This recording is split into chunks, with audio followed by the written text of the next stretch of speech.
Қыздар, бәріне сәлем. Қазір мен сіздерге осы видео сабақта осындай екі түрлі тартты жасап көрсететін боламын. Бұл бізде вишневый тарт және лимонный тарт.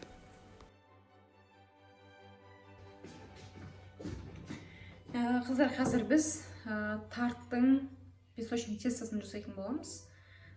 Бұл жердегі рецепт бойынша мен екі тартқа бірден жасап аламын, яғни қамырын. Енді менде қандай заттар қолданамын сол үшін. Мұнда лимонның цитрасы, тұз, жұмыртқа, салқын су, қант, разрыхлитель, бөлме температурасында тұрған сары май және ұн. Енді алдымен былай жасаймыз. Бірінші кезекте бізде сары май,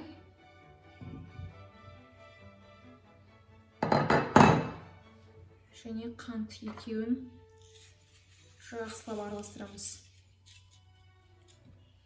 Қант және тұз салып жейін. Қазір миксермен 2-3 минут араластырамын. Миксерлейміз.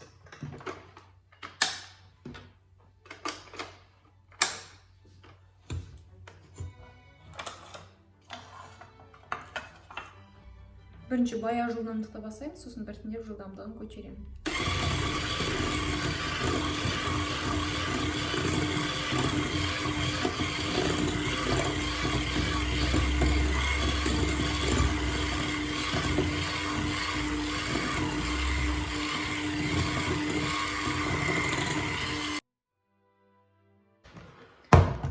Так, болды, мен араластырып болдым. Енді жұмыртқаны саламын.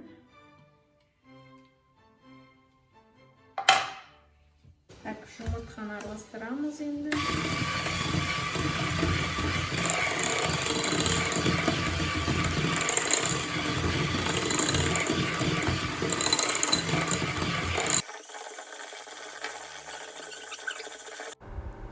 Енді біз разрыхлительді ұнға қосып араластырып жібереміз.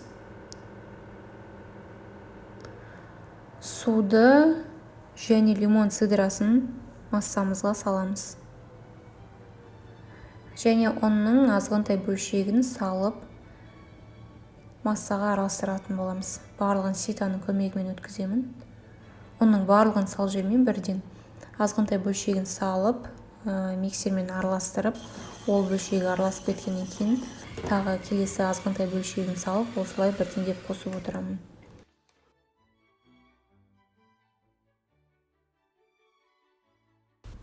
Оның біраз бөлшегін салғаннан кейін осылай енді қолменен илей бастаймыз, миксердің көмегімен емес.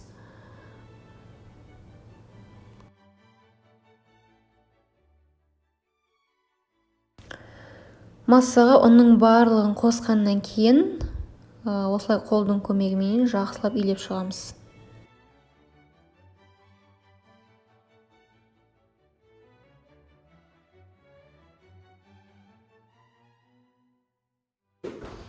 Енді қамырымыз дайын болғаннан кейін бетін пищевой пленкамен орап 20 минутқа холодильникке қойып қоямыз. Содан кейін барып алып жаятын боламыз.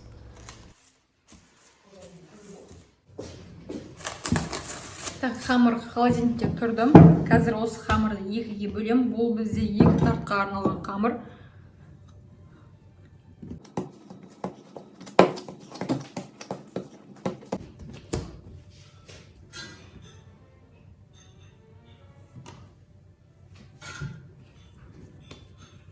Бір бөлшегін қазірше қайтадан холодильникке салып қоям. Мынаны жасап алғаннан кейін барып екіншісін жасаймыз.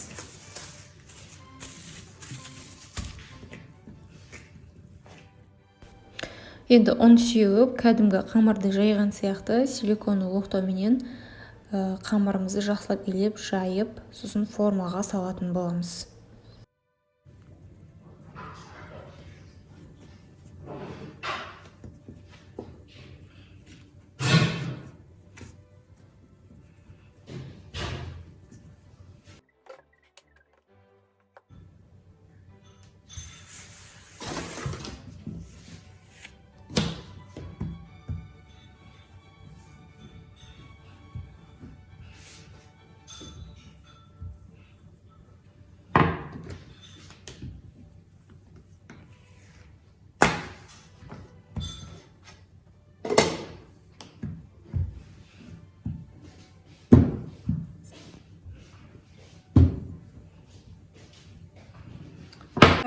осындай формаға қамырды қазір саламын.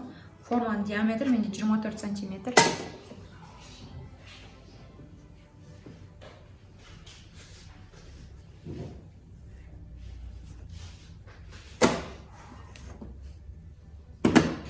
Жайған қамырымызды асықпай осылай формаға саламыз. Форманың астына еш нәрсе жағудың қажеті жоқ, өйткені біздің қамырымыздың құрамында сары май болғаннан кейін формаға жабыспайды. Шет-шеттерін барлығын жақсылап қолмен басып, артылғандарын барлығын алып тастаймыз. Мен шет-шетінде артылған қамырларды осылай мастихиннің көмегіменен қырқып алып тастадым. Мастихин немесе пышақ, кез келген өткірлеу затпенен осылай қамырлардың шет-шеттерін оңай алып тастауға болады. Және жетпей қалған жерлеріне осы қамырдан алып кішкене қосып жібереміз.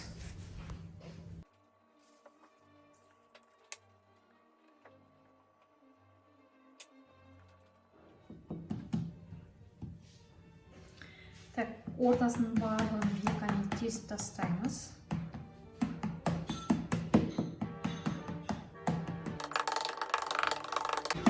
Енді осылай морозилкаға 10 минутқа қоямын, 10 минуттан кейін шығарып, сосын печкаға салатын боламыз. Печканы қазірден қосып қойдым, 175 градуста қызып тұру қажет.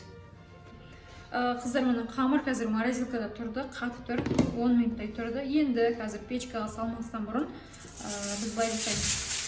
Фольганы қоямын. Осының үстіне горохты қойып қоямын. Бұл бізге не үшін қажет? Қамырдың асты тегіс пісу үшін, көтеріліп кетпеу үшін қажет. Менде мұнда шамамен 700-800 граммдай горох. Горох, күріш, кез келген нәрсені салуға болады.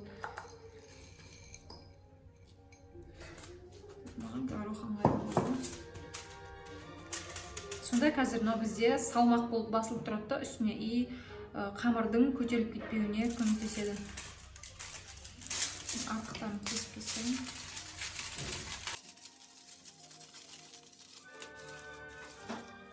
Енді қыздар, қазір біз тартымызды печкаға жібереміз. 175 градуста қызып тұрған печкаға саламын.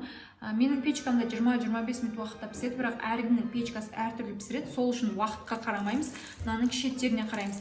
Егер шеттері кішкене қызарып бастаса, онда печкадан аламыз да горохты алып тастаймыз. Горохты алып тастап, тарттың өзін печкаға қайта саламыз. 12-15 минутқа, 12-15 минуттан кейін ғана алып шығамыз печкадан. Енді қараймыз, шет-шеттері қызарды. Горохты алып тастаймын.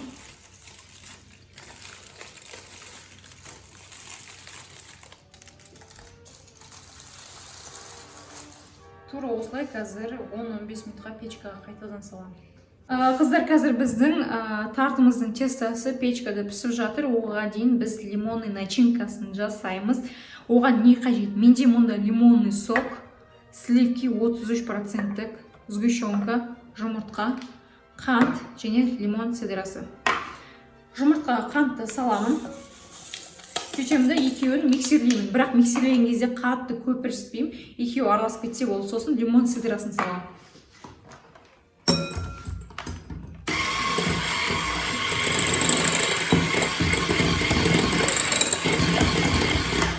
Так, мынаны саламын енді.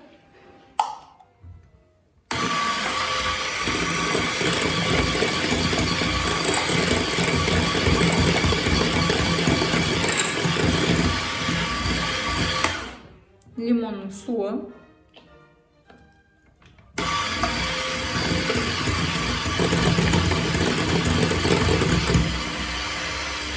Сгущенка.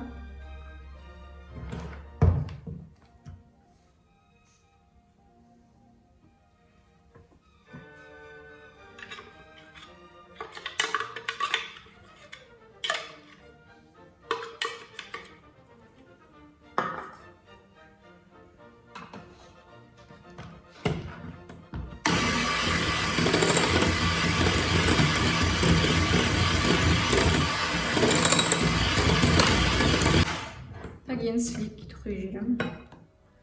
Кішкене араластырамын да, болды, сонымен тоқтатамын.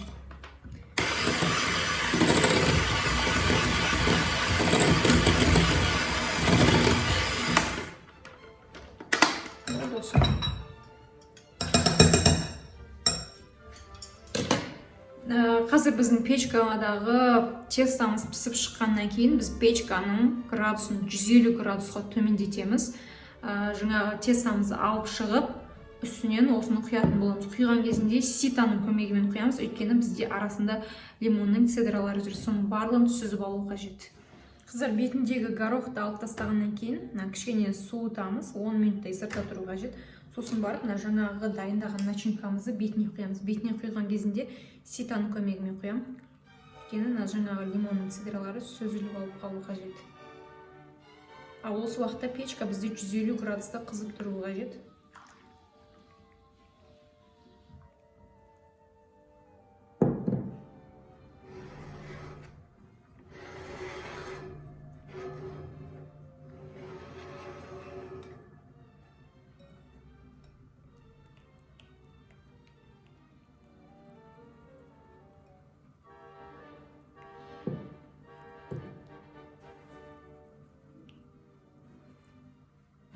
Мынандай шарларын тесіп жібереміз.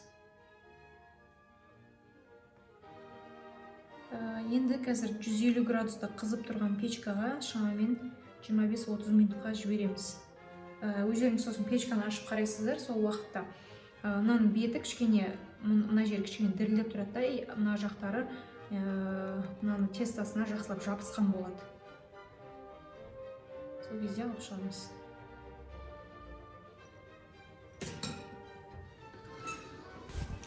Қыздар, біздің лимонный тартымыз осымен пісіп шықты. Менде форманың асты ажырайды осылай.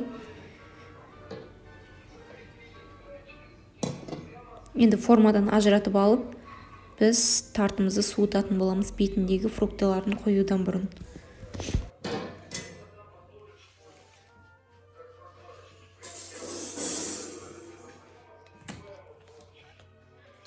Менде тарттың астында форманың асты қалды, соны алып тастаймын. Осылай подложкаға орнатамыз.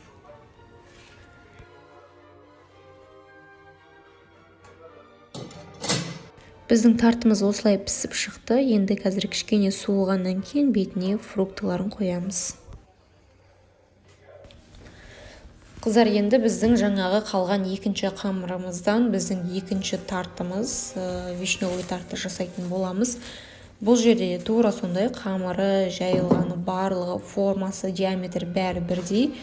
Қазір қамырды жайып, формаға кигізіп, солай пісіріп алатын боламыз. Бұл жерде ерекшелігі жай ғана начинкасында болады.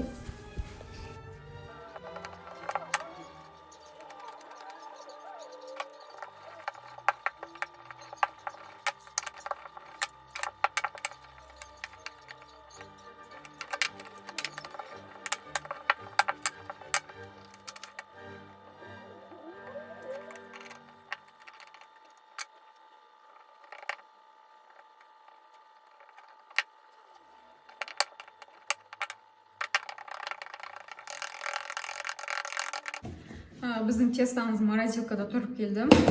Енді тура алдыңғы тартта жасағандай, оған да файганы қойып, үстіне қазір горохты себетін боламын.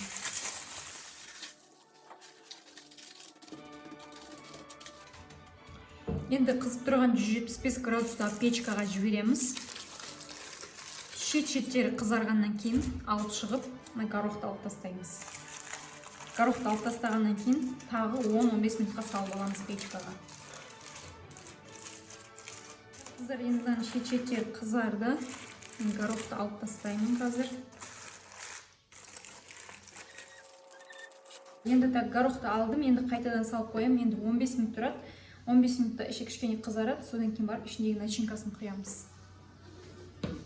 Қыздар, енді қазір біз екінші тартымызға арналған крем брюле жасайтын боламыз. Ол үшін бізге сливки 33%, қант, ванильный сахар және жұмыртқа сарысы қажет болады. Алдыменен сливки және қанттың теңдей жартысын осы екеуін қайнатып аламыз. Екеуі қайнағаннан кейін қанттың жартысын жұмыртқа сарысына салам.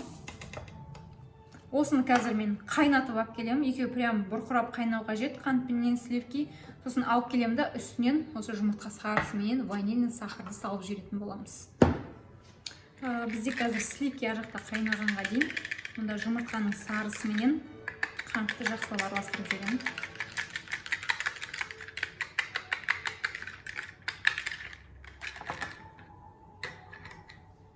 Қыздар, міне менде сливки қайнап келді. Сіздерге көрініп тұрған шығар, қайнап тұрған бу шығып отыр. Енді жұмыртқаның сарысын біртіндеп құямыз.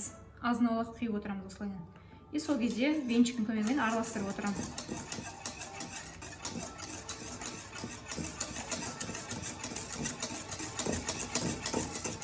Тоқтатпаймыз араластыруды.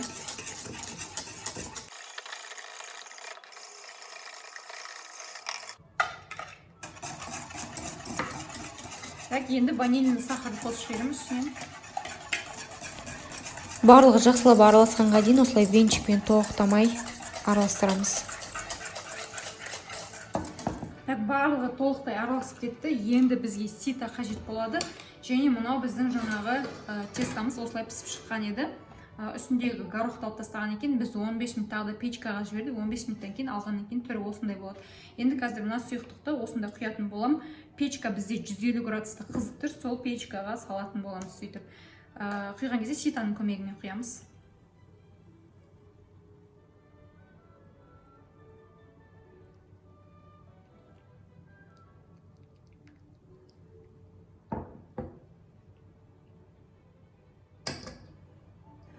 Бір жағына ағып кетпесін.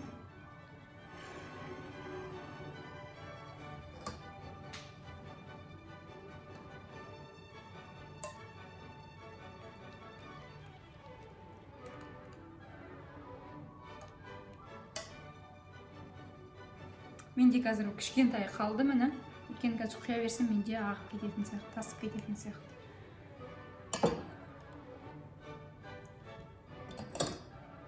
Енді қыздар тағы айтып кететін нәрсе, мен қазір 150 градуста біздің тартты 25-30 минут пісіретін болам, бірақ бұл пісіп жатқан кезде бізде мен противенде астына противенді қоямын да сумен құямын, бірақ 1 литр суды құйып астына қойып қоямыз. Как бы печканың ішінде водяной баняда тұрып пісу қажет біздің тартымыз. Егер де противенге су құйылмаса, сіздерде онда қандай да бір темір ыдысқа 1 литр суды құйып, осы тарттың астынан қойып қойылғаныңыз қажет. Сонда жақсы пісіп шығады. Қазір мен солай жасаймын. Мынаны сеткасымен бірге духовканың ортасына қоям, ал мына противі мен суды ең астына қоятын болам. 150 градуста 25-30 минут уақытында піседі. Қыздар, енді қазір біздің екінші тартымыздың бетінде бізде вишневая прослойка болады. Енді оған нелер қажет болады? Мұнда менде крахмал, қант, желатин, су, мынау вишняның пюресі. Вишняның пюресін қалай табамын десеңіздер, жай ғана замороженный вишняны алып, бір қайнатып алып, блендерден өткізесіздер. Немесе свежий вишняны алып, шопақтарын алып тастап, ішіндегі сүйектерін, сосын блендерден өткізесіздер. Сонда осындай пюре болады. Мұнда лимонның суы.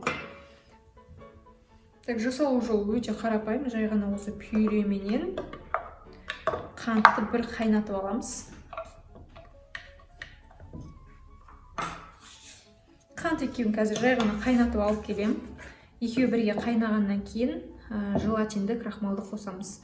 Так, мұнда желатин дайын болып тұра берсін. Үстінен суын құйып қоямын.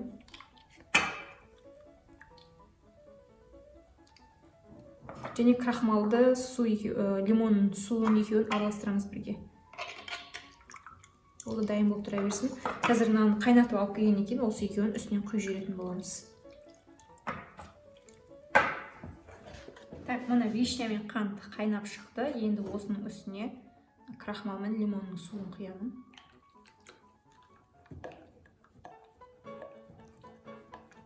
Тоқтамай араластырамыз.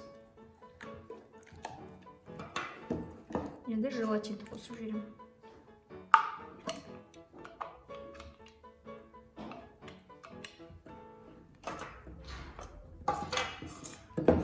Болды, осымен біздің прослойкамыз дайын. Қазір тарттың бетіне құятын боламыз.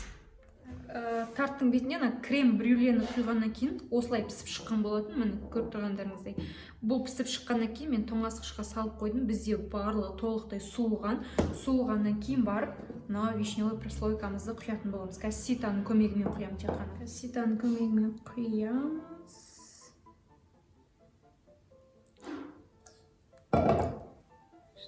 Красота, просто красота.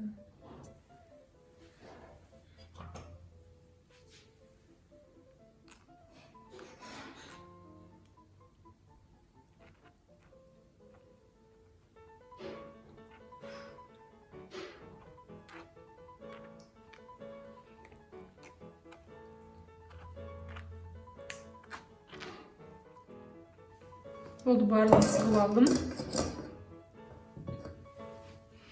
Енді осылай холодильникке қойып қоямын. Холодильникте примерно 30-40 минуттың ішінде беті қатады. Содан кейін барып кесуге болады. Қыздар, осымен біздің екі тартымыз да дайын болды. Мынау бізде бірінші пісірген лимонный тартымыз, ал мынау ішіне вишня қосылған екінші тартымыз. Енді бетіне қазір жеміс-жидектен оформление жасаймыз. Менде құлпынай, малина, фисташка және апельсин. Енді осы заттарменен әрлеуге тырысамын.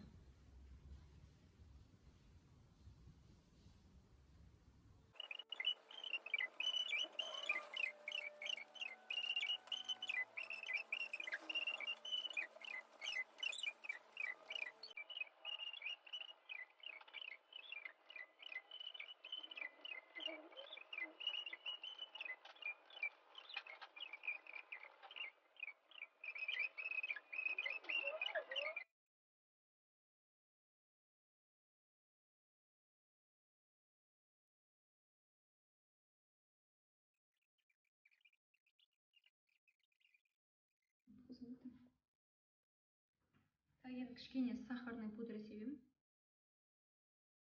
Шешектеріне.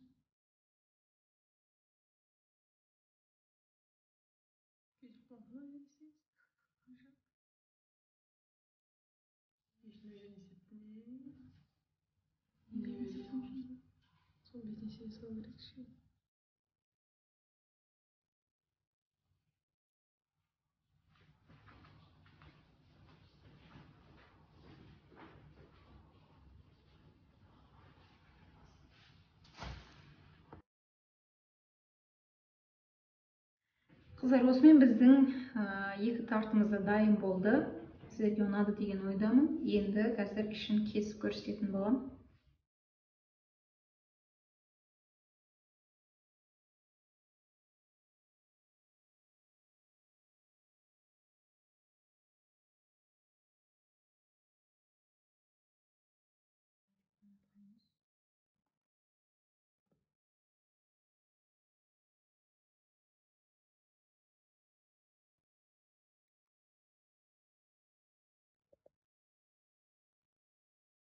Тыңдап отырсың ба, Бери?